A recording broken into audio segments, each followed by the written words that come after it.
the Independent Electoral Commission, saying while it's happy to surpass the 1 million target for voter registration this past weekend, more still needs to be done to get more people registered to vote. Over 1.5 million people have registered for next year's most anticipated general elections. The IEC expected to brief the media much later today to give a detailed breakdown of these numbers. Let's speak now to the head of programs at the Electoral Institute for Sustainable Democracy in South Africa, Grant Masterson, joining us. Grant, thank you very much for your patience. Let's reflect first on that 1 million milestone, I think 1.5 to be exact, using the words of the IEC there. How important a milestone is it for the Electoral Commission? Good morning, Paulie. 1 million registrations plus is a big effort for the IEC. To process 1 million registrations in a weekend is the kind of effort that you need to congratulate the IEC for, because it is a process that requires a lot of work and a lot of coordination. So that represents an excellent effort by the IEC.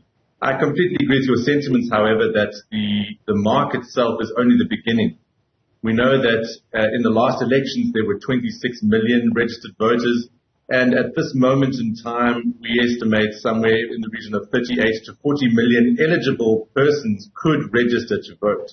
So with 1 million plus registrations this weekend, we are still far short of a very larger number of registered voters, much closer to the number of eligible persons, which is, as I say, closer to that 40 million person mark. So we're a ways away from that. Yeah. So I think from this weekend's perspective, we need to congratulate the IEC for a good effort, because it's not a small task to register 1 million plus people in a weekend. Indeed. And also, Grant, this was an opportunity for the IEC to test its machinery. Some 23,000 voting stations were opened. And how big a test is this for them in an election, by the way, that is going to have independent candidates participating and also talking to that larger than normal ballot paper? How important a test was this for them, just to see whether their systems are indeed geared to go? Yes.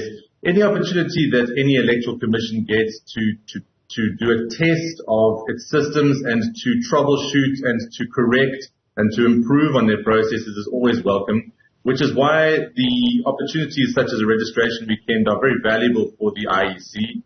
And they do learn lessons from these. They do reflect on what went well. They do reflect on the reports that they get from the media and from other groups as well, their own staff, and they reflect on how to improve in these matters. And so definitely these weekends are useful as a course correction or an improvement exercise.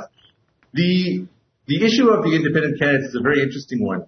More than ever, the number of registered voters in each province is going to be particularly important in these elections because of the first-time addition of independent candidates to the ballot paper. The number of registered voters in an individual province matters more than it has in the past as a result of the inclusion of these independent candidates. So it's always been important for South Africans to register to vote. This time, because of the inclusion of independent candidates, it's even more important for people's voices to be heard. Your voice can be heard even if you do not vote on election day simply by registering. Yeah. Not registering to vote changes the maths around, the calculations around what is required for nominations, what is required for election of independent candidates.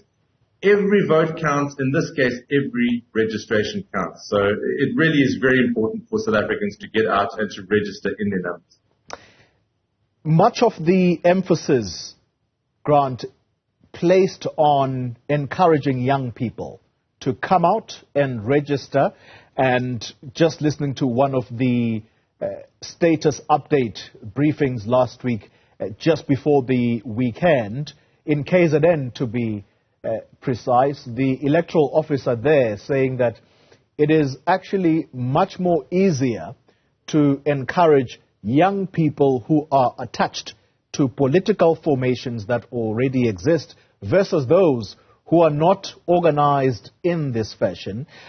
How well do you think they've done in encouraging young people to come out and register to vote? And if this election indeed does become one that is populated by a large number of young people to have participated, will that mean that the IEC has somewhat done its job? This election marks a very interesting inflection point for South Africa's history. Two electoral cycles ago, we celebrated the arrival of what we called the born frees to the voter register. And they were 18 and slightly over 18 two election cycles ago. What we know now is that, exactly as you say, young people tend to be the last people to register to vote, and the number of people who've registered to vote between the ages of 18 and 39 is by far the lowest proportion of South Africa's population. So that's where these 14 million unregistered persons really lies, between the ages of 18 and 39. But as you get closer to the age of 39, you see the number of people who register increase. So we're really going to see in true effect the opinions of the born frees reflected in this election more than any previous election.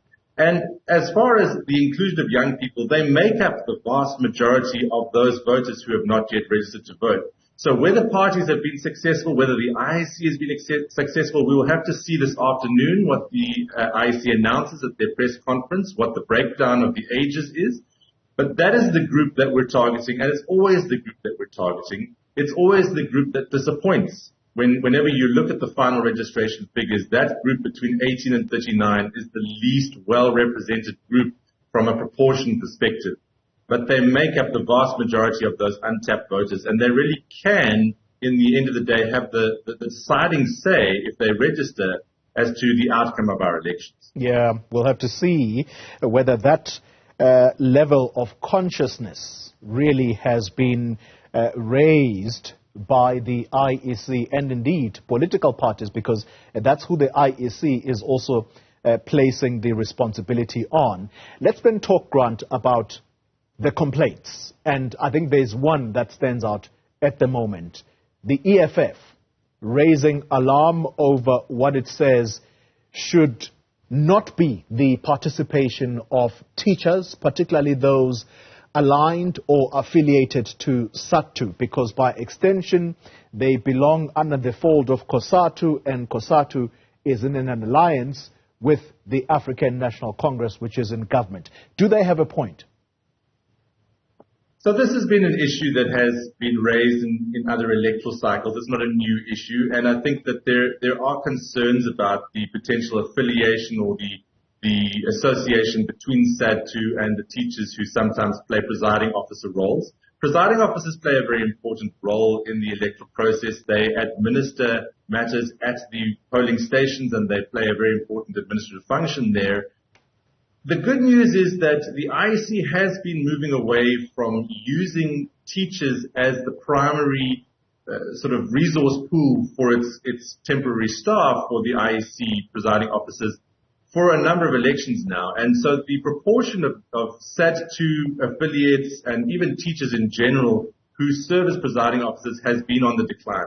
The current practice of the IEC is to invite job seekers who are trying to get some experience and have the required qualifications to apply, and they're really making an effort to select those individuals. And so the EFZF's complaint, I think, is not new. We've heard it before. It does have some merits. There are some reasons for concern. But at the end of the day, the principle is whoever serves as our presiding officers at the polling stations and whoever serves as an IEC staff member should be trustworthy and should behave in an impartial manner. As long as they follow the principles and the guidelines laid out in the regulations that the IEC puts out, as long as they follow the Constitution of South Africa, as long as they follow the law, then I think we can be comfortable and confident that they are performing their duties properly. Yeah. Perhaps as a rider to that question, Grant, the EFF making the point that instead of employing teachers as electoral officers, perhaps it is, exactly to your point, it is time that the IEC looks to unemployed graduates, because they're saying that they are also just as qualified to preside over these or to be employed as IEC officials. When you say that the IEC has been gradually moving away from employing teachers during election periods, who have they been using, therefore, instead of teachers? Is it these unemployed graduates? Exactly. First-time job seekers get priority, and as I said, they must be qualified. The IEC has a set of criteria which usually includes a certain degree of literacy, a certain degree of education, and they do prefer, as the EFF is suggesting, exactly this. They prefer first-time job seekers who are looking for some experience. These positions are temporary. They're not going to make a career out of being a presiding officer, unfortunately, but it does serve as good workplace experience. They get training and they get excellent experience, as I said, and they're contributing to South Africa's democracy. So the IEC and the EFF do not disagree on this point. And as I said, the IEC has been moving in this direction for some time now.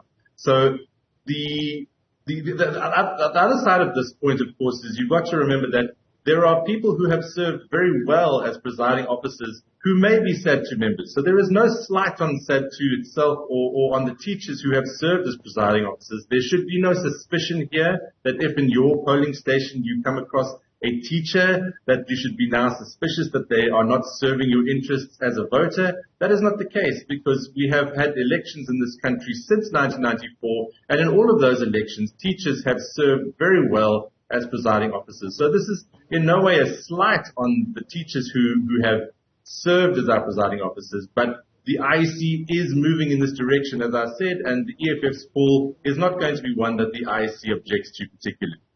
Grant Masterson, let me thank you very much for your contributions to this important discussion. Head of Programs at the Electoral Institute for Sustainable Democracy in Africa, ASA for short. All right.